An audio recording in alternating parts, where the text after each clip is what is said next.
A woman who worked as an aide and chief of staff in the House of Representatives was sitting in a BMW inside of her garage when suddenly it burst into flames. Authorities say they found no foul play and that it was just an accident. A staffer for the Democratic National Committee left a bar in the Columbia Heights neighborhood of Washington, D.C. around 1:30 a.m. But a little bit after 4, the police were alerted to gunfire near his apartment in the affluent Bloomingdale neighborhood, where they found the staffer suffering from gunshot wounds. And for some reason, it takes over an hour and a half for him to make it to the hospital. He doesn't make it, and the perpetrators are never caught.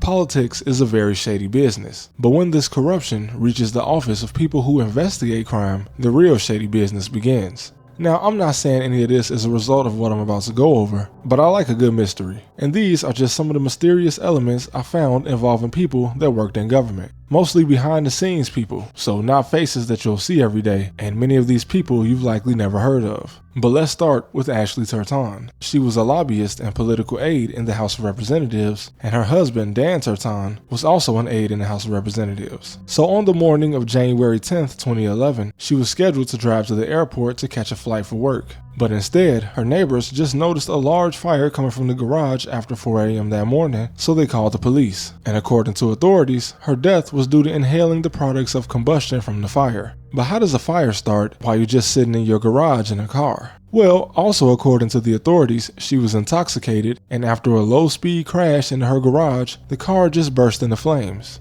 After a low-speed crash. And that was it. Case closed. And obviously there are several questions that I have about this event. But let's start with the obvious. If she was on her way to the airport, why would she have been crashing into the garage? Did she try to back out without opening the door? Or did she leave the house but forget something so she came back and that's when she crashed? Also, why would she be intoxicated? January 10th, 2011 was a Monday, and although it's not impossible, it seems unlikely that she would have been out drinking all night, especially since her husband and 3 children were in the house. But strangely, no 911 call came from the house, as it seems her husband didn't notice the crash or the fire, as the neighbors were the one to call it in. Now, I understand that it was around 4 a.m. and he could have been sleeping, but she was on her way to the airport to fly out of town. Surely she would have at least kissed her husband goodbye before leaving. But the biggest question I have is that whether she was intoxicated or not, would a low-speed crash really cause a fire? And if it did, would it have really rendered her unable to escape the vehicle? Let's say she did crash into the door at a low speed and under the hood catches fire. Why would she have been unable to open the door and get out? She wasn't T-boned, and all reports make it seem as if this was a head-on crash. A very strange sequence of events for sure, and something that still to this day is ruled an accident.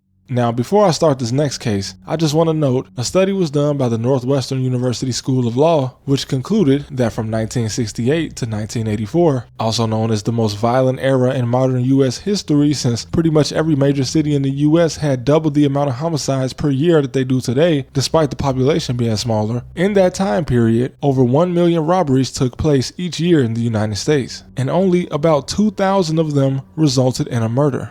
That's 0.2% of all robberies resulting in a murder. On June 16, 2016, at 1:45 a.m., Seth Rich, a 27-year-old computer voting specialist for the Democratic National Committee, was leaving Lou's City Bar on 14th and Irvin Street Northwest in the Columbia Heights neighborhood of Washington, D.C. He was sort of a regular at the bar, so the owner offered him a ride home since he had been closing up. But Seth refused. Now, he lived in the Bloomingdale neighborhood, which is about a 35-minute walk from Lou's bar. But at 4:20 a.m., almost 3 hours after he left the bar, a shot spotter in the city alerted police officers to gunfire on the corner of Flagler Place and W Street, which was just a block from Rich's house. Now, the walk from Lou's bar to this corner where Rich was found shot is just 1.7 miles, and 2 things about this case are very suspicious. The police say this is a robbery gone wrong, but Rich was still in possession of his wallet, credit cards, cash, and cell phone when he was found. He even still had his wristwatch on, but it was torn as if there was some sort of struggle. But if some guys held Rich at gunpoint and he tried to wrestle him, that makes it even more strange that he was shot in the back, as if he was caught by surprise and simply tore his watch on the fall. Deborah Sins, who was the U.S. attorney and homicide prosecutor in charge of this case, states that he didn't get to the hospital until an hour and a half after he was shot. and at the time of his death, many people online came up with a conspiracy theory that his death had something to do with Hillary Clinton, which was obviously mainly because he was working for the DNC, and it was also the year she ran for president, where there were a lot of conspiracy theories going on surrounding her. But there was no other explanation for his death, and her involvement was mostly just a baseless rumor. And in an attempt to downplay the conspiracy, Deborah made the bizarre claim that if you are assassinated, you get a headshot. Yet she didn't mention how strange it was that he wasn't taken to the hospital for over an hour after being shot. And in between him leaving the bar and getting shot, there is nothing to account for the nearly 3 hours he was seemingly wandering around Washington, D.C. What was he doing for all of that time? When Freedom of Information requests were sent in to get FBI reports on both of these deaths, the FBI was unable to identify any records related to them. And in Seth's case, the DC Metro Police just denied the request altogether. And still today, 9 years later, we have no explanation. Next, we have a woman named Dana Hyde.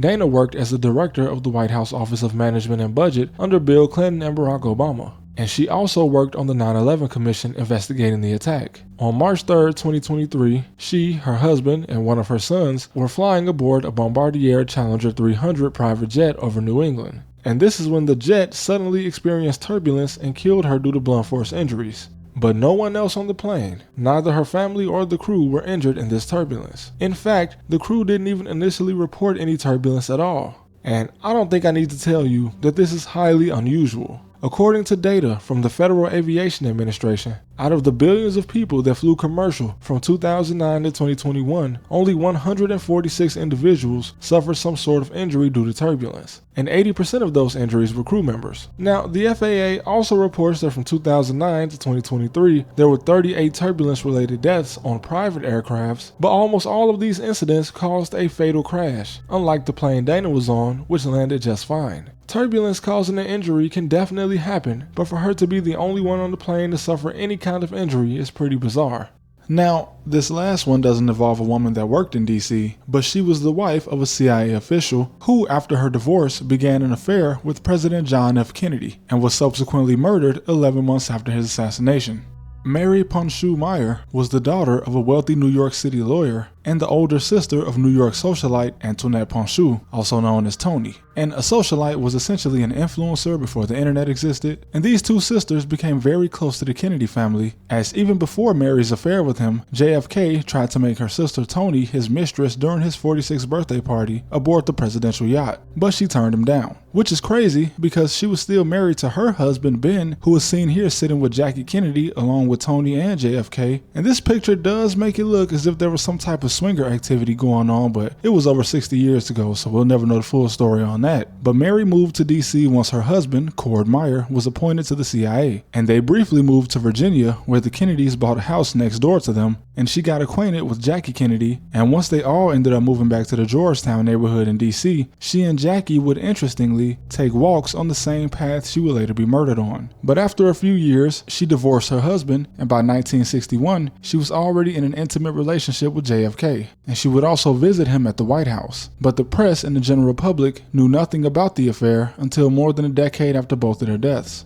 But as you know, their affair came to an abrupt end in 1963 when Kennedy was shot. And by this time, she had gotten into a daily routine of walking along the Chesapeake and Ohio Canal in Georgetown. But on October 12, 1964, during her walk, a mechanic fixing the car heard a woman cry out for help before hearing 2 gunshots. The mechanic, Henry Wiggins, told police that he had seen a black man in a light jacket standing over the body of a white woman. 40 minutes after the shooting, police arrived and found Ray Crump Jr. walking along the same path, and he was arrested but later acquitted of the murder since no evidence could be found to support him being the shooter. And Crump didn't do anything to help prove his innocence, as the police state his clothes were wet when he was apprehended, and his story about how they got wet kept changing. But here's where the discrepancies come in. The court documents state that the mechanic heard the shots shortly after 12 o'clock, but the police didn't arrive until after 1 p.m., with it appearing that they took about 40 minutes to get to the scene. If Crump was the shooter, why would he have still been in the vicinity nearly an hour later, on the same path?